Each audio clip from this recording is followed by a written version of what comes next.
What is up, everybody? New Never You here on this Good Friday. Shave, yeah, new look, new me, new Never You.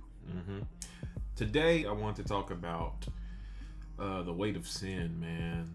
The weight of doing things wrong and expecting good results. You know, you expect the good things to happen, yet you do everything that you probably shouldn't do, and you wonder why certain things happen in life.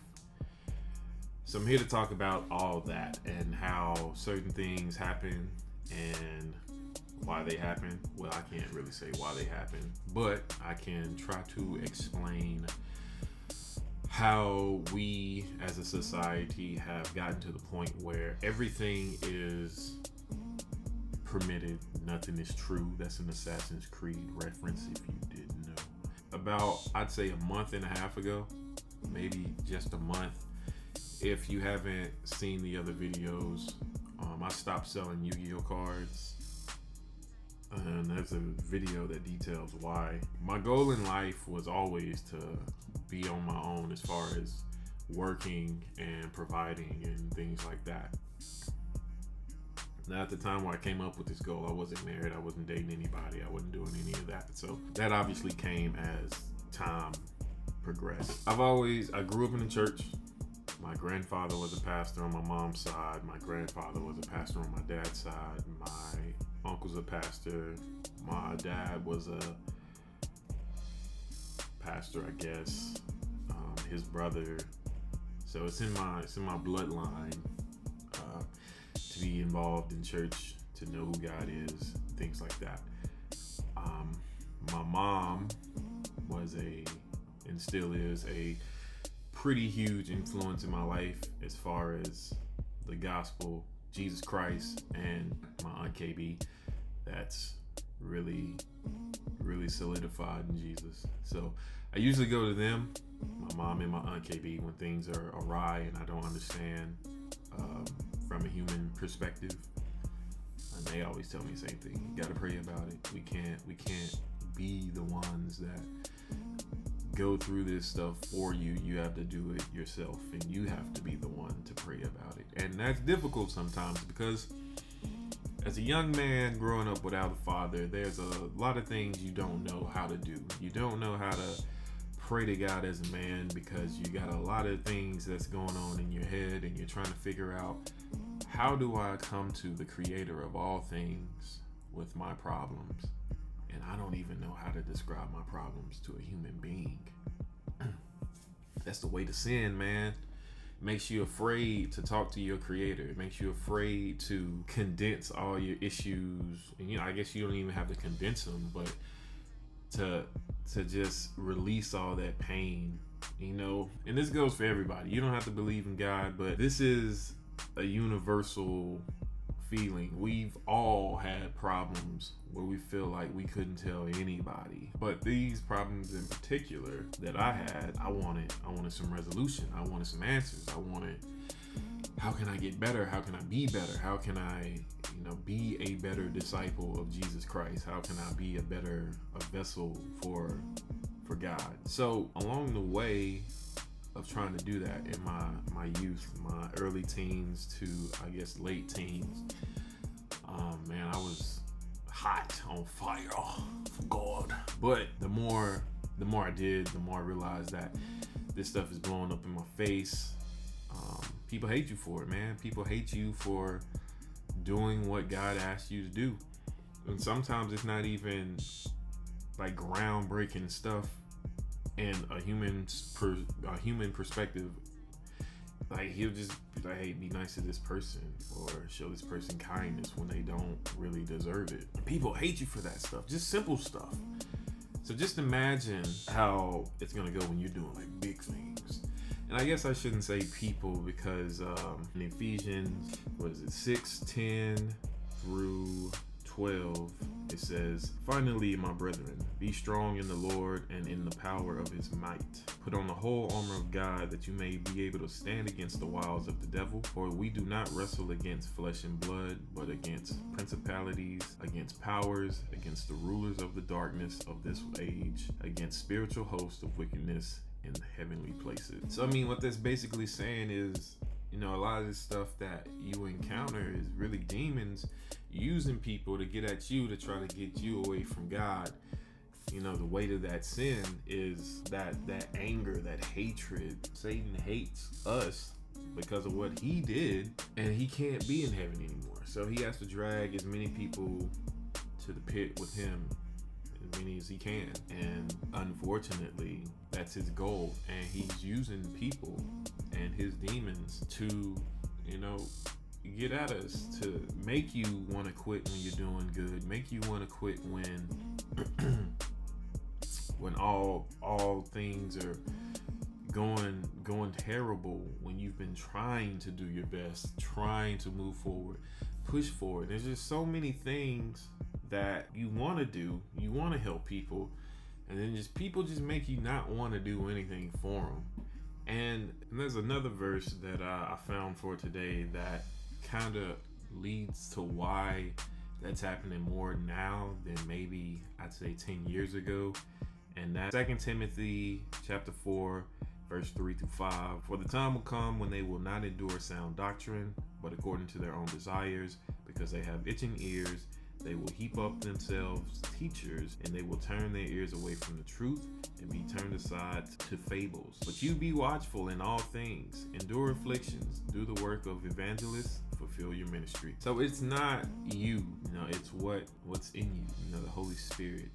You trying to do what God asked you, and it's just, people they're turning away from the truth. They don't want to hear the truth. They want to live their lives, that whole I'ma do me, YOLO, all that, all that crazy stuff. It's all in the music, it's all in the commercials, it's all in the TV, telling you to go live your best life, live your truth. And there is no your truth. Like, there's either the truth or there's nothing at all. In Proverbs chapter 3, verse 5 and 6, it says, "Trust in the Lord with all your heart, and lean not on your own understanding, and always acknowledge him, and he shall direct your path." That's where I had a hard time, because I was trying to do my own thing. I was trying to be rich in worldly money with selling cards and my books and my music and all this other stuff. And I was more focused on having views and subscribers than actually bringing content to people that's life-changing. And now I still plan on doing video game reviews and anything that I can do to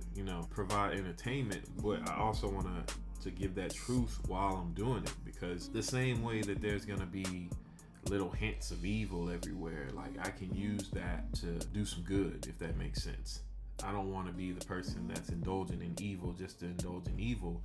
I want to be the person that can see the evil, show you the evil, and then let's make some good out of it. Because everything happens for a reason. Everything's here for a reason, and we don't have to fall into this pit of trickery that's been set up for us. Because everything, regardless of what it is, everything's designed to make you fall into something, to give leeway to something else. Whether it's the poisons they put in certain foods that make you go to the hospital, that make you get certain diseases that they quote unquote don't have cure for. Like, there's so much outline for us to fail as human beings, especially when you're trying to be on the path of righteousness. That's how it's set up. Like we said earlier, you're fighting against demons and Satan. They're not just gonna let you go out there willy-nilly and be like, "Oh yeah, you repping Jesus." No sir, not on my earth, not on my planet. I was leaning on my own understanding. I thought I knew how things worked. I thought I knew how life was supposed to be. And I mean, that's how I got addicted to porn for the longest time. I was trying to find happiness, or not so much happiness, trying to find relief, I guess, from being stressed with trying to do everything that I was doing, trying to reach people, trying to be that helping hand for people that may not have had it. And you can only get beat up and beat down so many times trying to help people, where if you don't have something building you back up, you're kind of doomed to fail. And that's kind of where I was, lost in my own mind, I guess, my own sins to the point where at first it starts, let's watch porn to de-stress. Then it's let's watch porn because I'm angry. Let's watch porn because I lost this argument. Let's watch porn because I lost this game. And then it just became an excuse to watch porn for anything that I could do or anything that was going wrong. And instead of talking about it with my mom or my friends at the time, I would just go to porn or even talk to God, because I knew who God was. I mean, I've been trying to follow God since I was a young teenager. So, I mean, I always knew who he was and I always knew he wanted to hear my problems. I just felt like he could never heal me or give me what I needed. And then there was this verse that I think it was my grandma, or maybe it was my mom, but I've heard it a few times and it always stuck with me. And that was Ephesians chapter 3, verse 20. Now to him being God, who is able to do exceedingly abundantly above all that we ask or think, according to the power that works in us. So instead of just asking God to heal me of my transgressions, my pains, my sorrows, my addictions, I just kept going back to it. And that's the way to sin, man.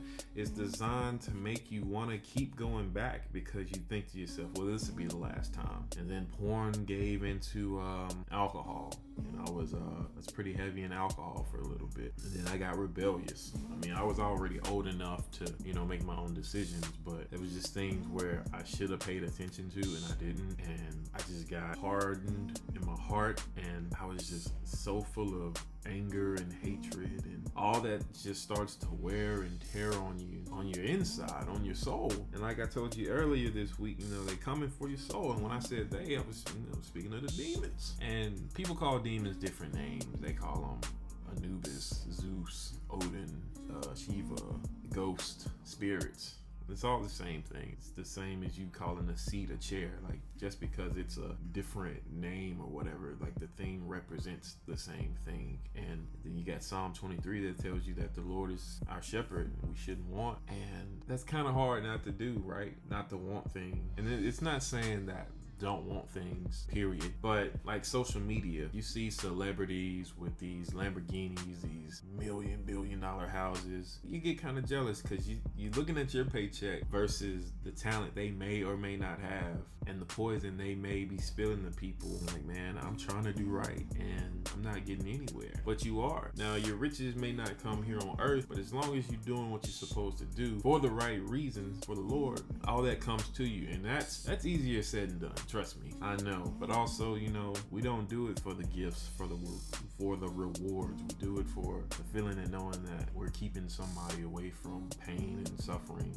addiction, of having to go back and fix a broken relationship or fix a broken home, fix a broken marriage. That's what we're doing it. Doing it for the glory of God. We're trying to keep people away from all these demonic forces as much as we can, as best as we can. I mean, they still coming, but if you can keep a doorway blocked where somebody never is introduced to porn or introduced to a lifestyle of drinking and smoking and breaking the law, then really it's worth it. Be confident, be still, and know that God is God. Psalm 46:10. Know He's in control. Know that He knows what He's doing. Because the way to sin, it is crushing. It is sad. It is depressing, and it's better to lean on God's understanding or let Him show you than for us to constantly search and try to find meaning in things that we may not find meaning in. We may be looking in the wrong place the whole time, doing the wrong things the whole time. And I know it's hard, I know it's scary, I know it's frustrating.